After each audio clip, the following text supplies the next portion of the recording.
नमस्कार, मैं हूं वीर सिंह। आप देख रहे हैं समाचार इंडिया लाइव। खबर आजमगढ़ से है। अखिलेश यादव के गढ़ में पहुंचे योगी, सगड़ी विधानसभा में जमकर बोला हमला। सगड़ी की सियासत का रंग चढ़ गया है। भाजपा प्रत्याशी वंदना सिंह के पक्ष में जनता से वोटों की अपील करने आए मुख्यमंत्री योगी आदित्यनाथ ने विपक्षी पार्टियों पर जमकर हमला बोला और अपनी सरकार के 5 साल की उपलब्धियों को जनता से बताया। इस दौरान विधायक वंदना सिंह, संतोष सिंह टीपू और हाल ही में भाजपा की सदस्यता लेकर पार्टी में आए पूर्व विधायक अभय नारायण पटेल ने उनका जोरदार स्वागत किया। इस मौके पर योगी आदित्यनाथ ने अपने संबोधन में क्या कुछ कहा, आप भी सुनिए। सगड़ी विधानसभा क्षेत्र से जुड़े हुए सभी भाइयों बहनों, मैं इस धरती को कोटि कोटि नमन करता हूं, जिसका अपना देश की आजादी से लेकर के और स्वतंत्र भारत में भी भारत की स्वाधीनता को बरकरार बनाए रखने के लिए त्याग और बलिदान की एक लंबी परंपरा जिस धरती ने दिया है, ऐसे आजमगढ़ की और सगड़ी की इस धरती को कोटि कोटि नमन करता हूं। भाइयों बहनों, शहीद सौदागर सिंह हो, शहीद राम समूच यादव हो, शहीद गुलाब पटेल, शहीद रमेश यादव, ये सभी भारत माता के वे सपूत हैं जिन्होंने अपने स्वयं की चिंता के बगैर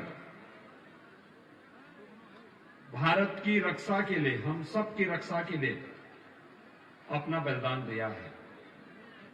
भारत माता के ऐसे महान सपूतों को कोटि कोटि नमन करते हुए मैं आप सबका इस अवसर पर हृदय से अभिनंदन करता हूं। भाइयों बहनों, 5 चरणों के चुनाव के बाद छठे चरण के चुनाव प्रचार का कार्य बंद हो चुका है। कल वहां चुनाव होना है और आज से मैं 7वें चरण के मतदान के लिए मऊ से मैंने प्रारंभ किया है और आज मऊ और आजमगढ़ 2 जनपदों को कवर करते हुए मैं आपके बीच में यहां पर पहुंचा हूं। 5 चरणों का चुनाव हो चुका है और जो रुझान इस बात को स्पष्ट प्रमाणित कर रहा है कि जब 10 मार्च को परिणाम आएंगे तो भारतीय जनता पार्टी प्रचंड बहुमत के साथ सरकार बनाएगी। 5 चरणों के चुनाव ने साबित कर दिया है और छठे चरण में तो खूब छक्के लगेंगे, जिससे इस स्कोर को हम 275 से ऊपर पहुंचा सके और 7वें चरण में इसे 330 के पार लेके जाना है। और आज यही आह्वान करने के लिए मैं आपके पास आया हूं। ये संख्या इसलिए हमारे लिए महत्वपूर्ण है जिससे प्रदेश में एक दमदार सरकार दे सके। भाइयों बहनों, एक ऐसी सरकार जो सबको सुरक्षा दे सके, किसी बहन को, किसी बेटी को असमय विधवा न होना पड़े। और इस दृष्टि से आज मैं आपके पास आया हूं आपसे कहने के लिए कि भारतीय जनता पार्टी ने 5 वर्ष तक प्रदेश में सरकार चलाई, लेकिन इन 5 वर्षों के अंदर आपने देखा होगा, सुरक्षा सबको, सम्मान सबको, विकास सबका, लेकिन अपराध और अपराधियों के प्रति सरकार ने 0 टॉलरेंस की नीति के तहत काम किया और आज ये प्रदेश में बहुत स्पष्ट दिखाई नहीं दे रहा है।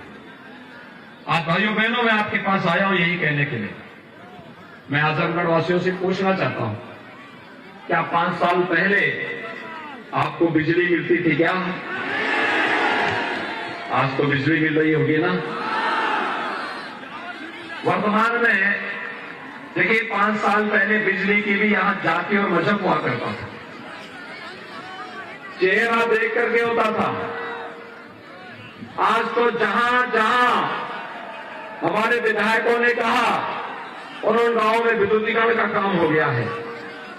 जो गरीब विद्युत का कनेक्शन नहीं ले सकते थे, उन्हें फ्री में कनेक्शन भी उपलब्ध कराए गए। और यही नहीं, कोरोना कालखंड में प्रधानमंत्री मोदी जी के नेतृत्व में कोरोना से बचाव करने के लिए जो अभूतपूर्व कार्य हुआ, दुनिया में उसकी सराहना हुई। फ्री में टेस्ट, फ्री में उपचार, फ्री में वैक्सीन। कितने लोगों ने वैक्सीन ले लिया? अच्छा, मुझे एक बात बताओ, वैक्सीन का पैसा तो नहीं लगा, फ्री में मिला है ना? देखो, सपा या बसपा की सरकार होती तो ये सब मार्केट में ब्लैक हो जाती। अच्छा, गरीबों को कोरोना कालखंड में 2 बार राशन मिला है, कितने महीने में? सबको मिला है ना? कोई भेदभाव तो नहीं हुआ। और भाइयों बहनों, राशन के साथ दाल, तेल और नमक भी है ना?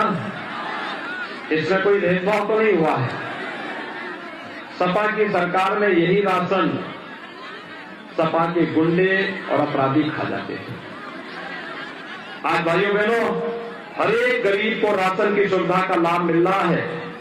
इसलिए मिल रहा है क्योंकि गरीबों की चिंता करने वाली सरकार है। और इसीलिए आज मैं आपसे कहने के लिए आया हूं, एक दमदार सरकार यूपी में चाहिए। और भाइयों बहनों, ये तो अभी शुरुआत है। अभी तो हमने तय किया है 10 मार्च के बाद जब सरकार बनेगी ना, हर दीपावली और होली को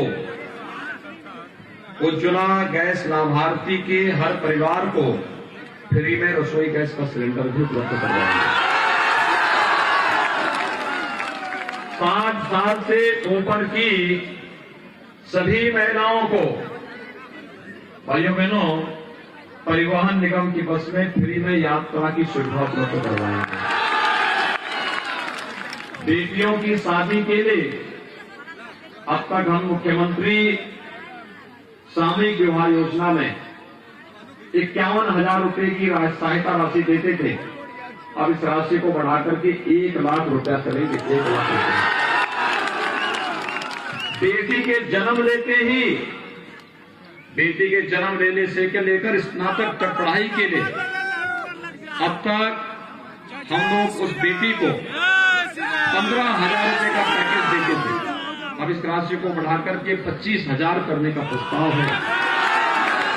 और कॉलेज में पढ़ने वाली हर बेटी को जो मेधावी होगी, फ्री में स्कूटी भी उपलब्ध करवाएंगे। और ये अन्नदाता किसान जो ट्यूबवेल का कनेक्शन लेता था, फिर बिजली का बिल देता था, हमने बिजली का बिल आधा कर दिया है। लेकिन अगले 5 साल में ऐसी व्यवस्था करेंगे कि बिजली, ट्यूबवेल का जो बिजली का बिल होगा वो माफ हो जाएगा, एकदम शून्य हो जाएगा। 1 करोड़ नौजवान को वर्तमान में हम लोग टैबलेट स्मार्टफोन दे रहे हैं। BA, BSc, BCom, MA, MSc, MCom, BTech, MTech, BME, pharmacy, nursing, medical, engineering, polytechnic, जो भी कोर्स कर रहा है नौजवान, टैबलेट और स्मार्टफोन देंगे। 2200 नौजवान को अकेले यहां पर वितरित हो चुका है। समाजवादी पार्टी ने कंप्लेंट की है चुनाव आयोग को। हमने तय किया अभी तो 1 करोड़ नौजवान को बांट रहे हैं। 10 मार्च के बाद 2 करोड़ नौजवान को हम इसको वितरित करेंगे। डिजिटल एक्सेस फ्री में, यानी जो ऑनलाइन एजुकेशन का होगा, ऑनलाइन एग्जामिनेशन का होगा, ऑनलाइन कंपटीशन की तैयारी के लिए जो भी खर्चा आएगा, ये सारा का सारा सरकार वहन करेगी। भाइयों बहनों, पिछले 4 महीनों के दौरान 5 लाख नौजवान को सरकारी नौकरी दिए हैं। 2 करोड़ नौजवानों को हम लोगों ने प्रदेश के अंदर रोजगार और नौकरी और स्वरोजगार दिया है। आने वाले 5 वर्ष के दौरान हम लोग हर परिवार के एक सदस्य को नौकरी, रोजगार अथवा स्वतः रोजगार के साथ जोड़ने का काम करने जा रहे हैं। अभी यहां पर श्रीमती वंदना सिंह जी कह रही थी, महिला स्वयंसेवी समूह को प्रोत्साहित करने के लिए, और हम भी चाहते हैं बहुत सारी महिला स्वयंसेवी समूह बहुत अच्छा काम कर रही हैं प्रदेश में, उनके साथ बहुत सारे लोग जुड़े हुए हैं। और मुझे लगता है ये काम, एक महिला अगर स्वावलंबन की तरफ खड़ी होती है तो समझिए पूरा परिवार और पूरा समाज खड़ा होता है। और इस कार्य को सरकार प्राथमिकता के आधार पर ले रही है। ये सरकार रोजगार भी दे रही है, नौकरी भी दे रही है, सम्मान भी दे रही है और सुरक्षा भी दे रही है। भाइयों बहनों, भारतीय जनता पार्टी जो कहती सो करके दिखाती है। हमने कहा था ना कि अयोध्या में राम मंदिर बनाएंगे, काम प्रारंभ हो गया ना, कोई संदेह है क्या? अब अयोध्या में भगवान राम का भव्य मंदिर का निर्माण हो रहा है, कोई ताकत रोक नहीं सकती। और इसीलिए आज मैं आपके पास आया हूं। जो लोग आजमगढ़ को और आजमगढ़ के नौजवानों के सामने, आजमगढ़ के नागरिकों के सामने जिन्होंने पहचान का संकट खड़ा किया था, वह समाजवादी पार्टी भी आपके पास आएगी। और भाइयों बहनों, गरीबों का राशन डकारने वाले सपा के गुंडे भी और बहुजन समाजवादी पार्टी का हाथी भी आपके पास आने का प्रयास करेगा। लेकिन इनसे सावधान रहना, ये लोग किसी के हितैषी नहीं हैं। इनका विकास से, गरीब कल्याण से और सुरक्षा से कोई लेना देना नहीं है। अकेले भारतीय जनता पार्टी है जो कहती है सो करके दिखाती है। देखो, मैंने कहा था ना, हमने पिछली बार आके मैंने कहा था ना, आज हमने यहां का सांसद समाजवादी पार्टी के मुखिया है ना, वही तो है? कोरोना कालखंड में कितनी बार वो आए थे यहां? नहीं आए होंगे ना? और कोरोना के दौरान में 3 बार आजमगढ़ आया था, 3 बार। पूर्वांचल एक्सप्रेसवे का उद्घाटन हो गया है ना, आजमगढ़ में महाराज सुहेलदेव के नाम पे विश्वविद्यालय भी हम ही लोग बना रहे हैं। और यही नहीं, अभी कुछ दिनों के बाद सरकार बनने दीजिए, यहां के एयरपोर्ट को चालू करवाएंगे, सारी सुविधा यहीं से देंगे। हमने विकास दिया है आजमगढ़ में। पिछले 5 साल के अंदर कोई दंगा हुआ? और नहीं तो यहां पर एक बार मुझ पे ही हमला हो गया था, हुआ था कि नहीं हुआ था? अजीत राय की हत्या हुई थी, तब मैं आया था आजमगढ़ में। एक बार सुन्नर यादव की हत्या हुई थी, तब भी मैं आया था। और दोनों बार समाजवादी पार्टी की सरकार थी। भाइयों बहनों, ये लोग सुरक्षा में सेंध लगाने वाले हैं और आपकी पहचान के संकट को खड़ा करने वाले लोग हैं। इसलिए आज मैं आप सबसे अपील करने के लिए आया हूं कि सुरक्षा हो या सम्मान या फिर गरीबों को मिलने वाली योजनाओं का लाभ। अकेले आजमगढ़ में हमारी सरकार ने 67,000 गरीबों को एक आवास उपलब्ध कराया है। प्रधानमंत्री किसान सम्मान निधि हो या किसानों का कर्ज माफी का कार्यक्रम, हर गरीब के घर में शौचालय बनाने का कार्य हो, या फिर यहां पर मिलने वाली वे सभी सुविधाएं जो यहां के नागरिकों को मिलनी चाहिए, ये भारतीय जनता पार्टी उपलब्ध कराई है और भारतीय जनता पार्टी उपलब्ध कराना चाहती है। और इसलिए विकास की भी, सुरक्षा की भी और गरीब कल्याणकारी योजनाओं का लाभ बिना भेदभाव के हर एक नागरिक तक पहुंच सके, इसके लिए भारतीय जनता पार्टी का जीतना आवश्यक है। आप देखिए समाजवादी पार्टी की तो क्या दुर्गति होने जा रही है। अखिलेश यादव यहीं से सांसद है ना, तो विधायक भी तो उनको आजमगढ़ से ही कहीं से लड़ना चाहिए था। मैं गोरखपुर से सांसद था, विधायक का चुनाव गोरखपुर से लड़ रहा हूं। एक भी दिन प्रचार करने की आवश्यकता नहीं पड़ी, वहां जनता स्वयं चुनाव लड़ रही है, एक जनता चुनाव लड़ रही है। और अखिलेश यादव की स्थिति क्या है? जब जनता उनको हरा रही थी तो मुलायम सिंह जी को लेकर के चले गए, और मुलायम सिंह जी भी राजनीति के माहिर खिलाड़ी हैं। वे मंच पे तो गए, उन्होंने वहां की जनता से कहा, भैया देखो मैं जानता हूं तुम किसको जिता रहे हो। तो समाजवादी पार्टी का एक पदाधिकारी बोलता है, कहता भैया का नाम बोल दो। वो कहते हैं देखो मुझे नहीं जानकारी कौन यहाँ पे प्रत्याशी है, जनता को फैसला करने दो। जिस पार्टी के राष्ट्रीय अध्यक्ष का नाम पूर्व राष्ट्रीय अध्यक्ष न जानता हो या पिता पुत्र का नाम न जानता हो, इसी को दुर्गति कहते हैं। दुर्गति इसी को कहते हैं। भाइयों बहनों, इन लोगों ने आजमगढ़ ही नहीं, उत्तर प्रदेश के नौजवानों के सामने पहचान का संकट खड़ा किया था। आजमगढ़ का नौजवान उत्तर प्रदेश के बाहर जाता था, उसको होटल में रूम नहीं मिलता था, धर्मशाला में जगह नहीं मिलती थी। आज आप जाएंगे, आज आप आजमगढ़ के हो या गोरखपुर के, मऊ के हो या गाजीपुर के, आप कहीं जाएंगे, लोग आपकी पहचान किस रूप से लेंगे? कहेंगे अच्छा उत्तर प्रदेश से आए हैं, भगवान राम के अयोध्या के उत्तर प्रदेश से, भगवान कृष्ण से नाम जुड़ेगा, बाबा विश्वनाथ से नाम जुड़ेगा, और अंततः लोग ये पूछेंगे अच्छा आप उस उत्तर प्रदेश से आए हैं जहां योगी जी मुख्यमंत्री हैं? ये जरूर पूछेंगे। पूछते हैं ना, ये परिवर्तन हुआ है भाइयों बहनों, और उस परिवर्तन को आगे बढ़ाने के लिए आज हम सब आपके बीच आए हैं। आजमगढ़ की 10 की 10 सीट भारतीय जनता पार्टी के पक्ष में जानी चाहिए, क्योंकि अगर विकास और बुलडोजर एक साथ चलने हैं तो भाइयों बहनों दमदार सरकार चाहिए। दमदार सरकार के लिए मैं आपके पास आया हूं।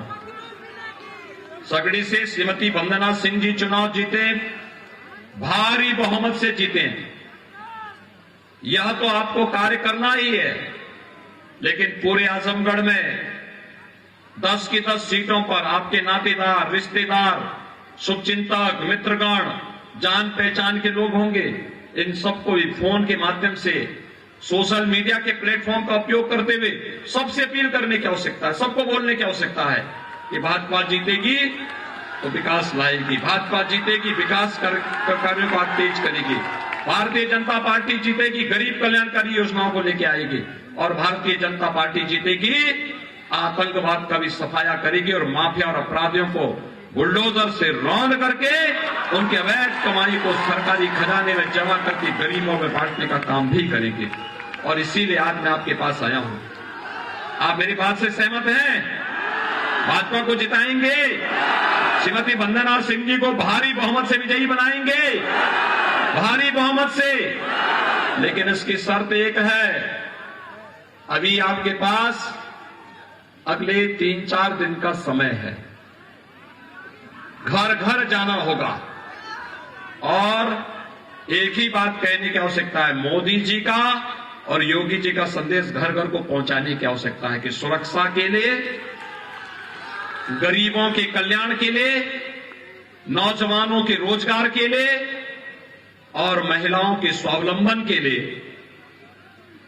गरीबों को मिलने वाली योजनाओं का लाभ बराबर मिले, इसके लिए आप जरूर भाजपा को वोट दीजिए, कमल निशान को वोट दीजिए।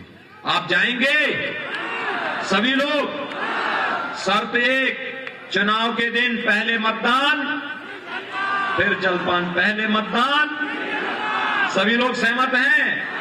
मेरे साथ दोनों हाथ पकड़ करके बोलेंगे, भारत माता की, भारत माता की, भारत माता की। भाइयों बहनों, मैं इस अवसर पर श्री अभय नारायण पटेल जी, जो पूर्व विधायक हैं समाजवादी पार्टी के, उन्होंने आज उस डूबते हुए जहाज को उसके हाल में छोड़ करके भारतीय जनता पार्टी की संस्था ग्रहण की है। मैं उनका स्वागत करता हूं। अपने क्षेत्रीय अध्यक्ष से कहूंगा कि वह अभय नारायण पटेल जी को मंच पर सम्मान करें, और मैं विश्वास व्यक्त करता हूं कि श्री अभय नारायण पटेल जी के नेतृत्व में भारतीय जनता पार्टी को सगड़ी विधानसभा सीट से जिताने में हमें सफलता प्राप्त होगी।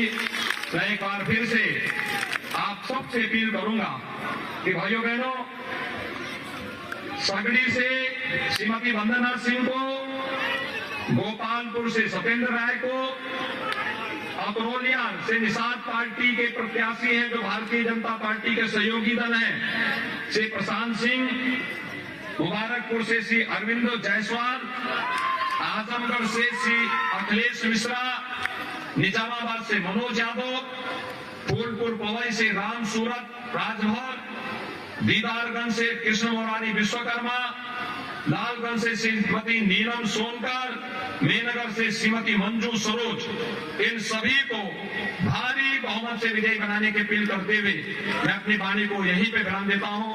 धन्यवाद। जय श्री राम, जय श्री राम।